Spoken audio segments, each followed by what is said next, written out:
ಪಟ್ಟಣಗೆರೆ ಶೆಡ್ನಲ್ಲಿ ಕೊಲೆಯಾದ ರೇಣುಕಾಸ್ವಾಮಿ ಪ್ರಕರಣದಲ್ಲಿ ದರ್ಶನ್ ಗ್ಯಾಂಗ್ ಸೆರೆವಾಸದಲ್ಲಿದೆ.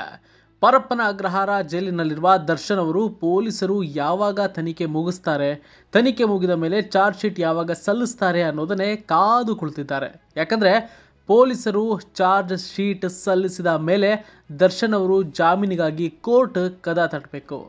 ಆರೋಪಿಗಳು ನ್ಯಾಯಾಂಗ ಬಂಧನದಲ್ಲಿದ್ದರೆ ಪೊಲೀಸರು ತಮ್ಮ ತನಿಖೆಯನ್ನ ಆರಾಮಾಗಿ ಮಾಡಿ ಮುಗಿಸ್ತಾ ಇದ್ದಾರೆ. ರೇಣುಕಾಸ್ವಾಮಿ ಕೊಲೆಯ ಪ್ರಕರಣವನ್ನ ಎಲ್ಲ ಆಯಾಮಗಳನ್ನ ಪರಿಶೀಲಿಸ್ತಾ ಇರುವ ಖಾಕಿ ಪಡೆ ಸಣ್ಣದೊಂದು ಸಾಕ್ಷಿಯನ್ನ ಬಿಡದೆ ಕಲೆ ಹಾಕ್ತಾ ಇದ್ದಾರೆ.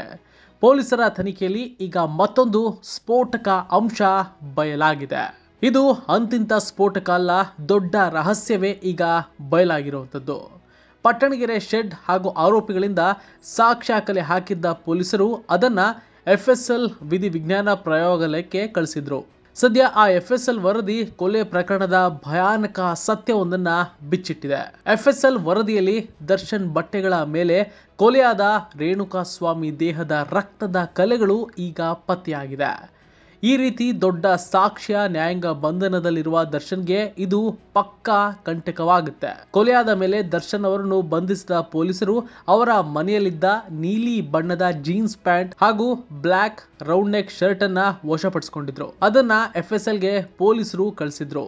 FSL ಪರಿಶೀಲನೆಯಲ್ಲಿ ದರ್ಶನ್ ಬಟ್ಟೆಯ ಮೇಲೆ ರಕ್ತದ ಕಲೆಗಳು ಈಗ ಪತ್ತೆಯಾಗಿದೆ. ಇವುಗಳು ರೇಣುಕಾಸ್ವಾಮಿಯ ದೇಹದ ರಕ್ತ ಎಂಬುದು FSL ವರದಿಯಲ್ಲಿ ದೃಢಪಡಿಸಿದೆ. ಈ ಸಾಕ್ಷ್ಯದಿಂದ ರೇಣುಕಾಸ್ವಾಮಿ ಕೊಲೆಯಲ್ಲಿ ಆರೋಪಿ ದರ್ಶನ್ ಅವರು ಭಾಗಿಯಾಗಿದ್ದಾರೆ ಎನ್ನುವ ಮಹತ್ವಪೂರ್ಣ ಸಾಕ್ಷ್ಯವನ್ನು ಪೊಲೀಸರು ಒದಗಿಸುವ ಸಾಧ್ಯತೆ ಇದೆ. ಈ FSL ವರದಿಯನ್ನೇ ಪೊಲೀಸರು ಕೋರ್ಟ್ಗೆ ನೀಡಿ ದರ್ಶನ್ ವಿರುದ್ಧ ಮಹತ್ವದ ದೋಷಾರೋಪ ಪಟ್ಟಿ ಸಲ್ಲಿಸುತ್ತಾರೆ. ಈ FSL ವರದಿ ಮುಂದಿನ ದಿನಗಳಲ್ಲಿ ದರ್ಶನ್ಗೆ ದೊಡ್ಡ ಕಂಟಕವಾಗುವ ಸಾಧ್ಯತೆ ಇದೆ.